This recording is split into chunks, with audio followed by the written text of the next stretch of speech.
buzz me in. Security is very important at the cannabis clubs. When we go there, they have what's called a manhole. Depending on if the camera's watching you or not, you might have to push a button, which is essentially a doorbell. How you doing? Thank you very much. You're welcome. This is where they put all the samples. There's basically two different kinds of cannabis, sativa and indica, depending on your needs. If you have pain or you have trouble sleeping, you're probably going to want to use an indica. So they have them labeled as such. And they come in different varieties, just like anything else is. Different flavors, different effects. Right there's a breath strip. You put it on your tongue and it melts, and it'll provide your medication to you.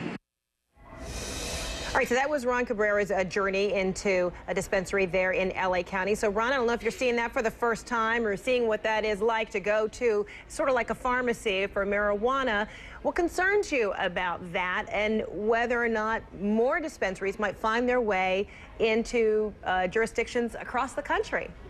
Yeah, well, what concerns us in law enforcement is the fact that most dispensaries are not following the law. Attorney General, Los Angeles County District Attorney Steve Cooley has said that none of the dispensaries in his county are following the law.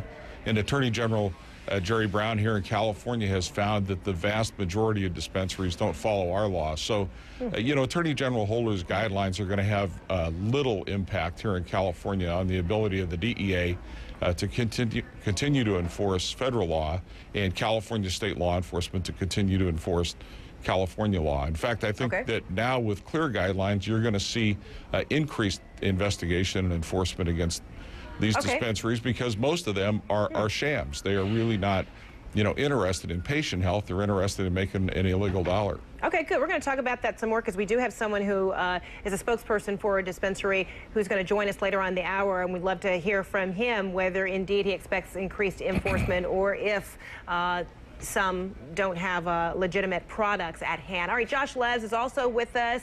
He's got comments, questions coming from you at home. What do you have? Yeah, I want to start with one for Mr. Brooks. A lot of people are writing us their stories, their comments. I want each of you to respond to one of these here. I know we get caught up with talking a little bit about the chemicals, and to most of our viewers, it's a really simple question. Either medical marijuana should be legal or it should not. So let's zoom in here. This is something we got from Nina on Facebook.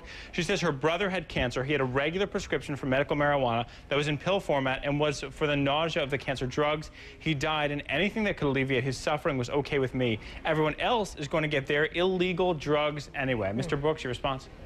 Well, there certainly are a lot of different pill forms or drug forms of things that can help with those conditions. But, again, we have not, the FDA, the AMA, the Infectious Disease Docs, the MS Society, there is not a single credible medical association that believes that we ought to be using smoked, crude marijuana, something with 50 to 70 times the hydrocarbon level of tobacco, something that is carcinogenic, something that causes, according to the Yale School of Medicine, can cause schizophrenia. According to Dr. DuPont, a premier researcher on the subject, can move people to bipolar disease, increase ADHD. Okay, well, Mr. Brooks, just so I understand, are you saying that you don't have a problem with what Nina's brother went through there, getting from a doctor a certain form of legalized medical marijuana? I don't have a problem with anybody getting Marinol, which is a prescription form, as opposed to marijuana, which is illegal under federal law, still under Attorney General Holder's guidelines, still is illegal. Let me toss to one more here. I want to show this from Brian. This is interesting because Brian's on the opposite side here, also Facebook. Brian says the crime is only victimless if your kid's bus driver isn't doing, think heavy equipment operators, airline pilots, soccer moms, and oversized SUVs too. We'll end up perverting the entire medical community.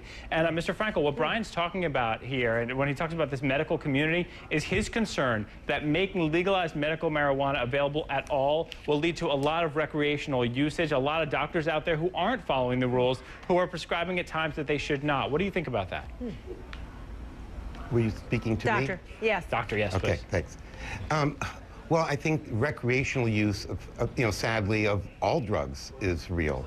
I mean, after practicing internal medicine for 31 years, I've seen excellent use and abuse and problems with pretty much everything, it's still been my experience that cannabis by far is the safest. And I'd like to add that dismissing the differences between sativas and indicas, I believe to be extremely wrong. I've spent the last 2.5 years working with gas chromatography machines, mass spectroscopy machines, patients, when we know exactly what's in at least THC, CBD, CBN, the most common cannabinoids. But it turns out the differences between sativa and indica are primarily due to the terpenes in the plant. And it's clear we need a lot more study, and we've been stopped from doing study. Fred, Okay, hold it right there, because we're going to talk some more about where the study of medical marijuana is going. We're going to also delve a little bit more about the potential, I guess, pitfalls from the legalization of such. So right now, 13 states have legalized medical marijuana. Might other states be soon to follow?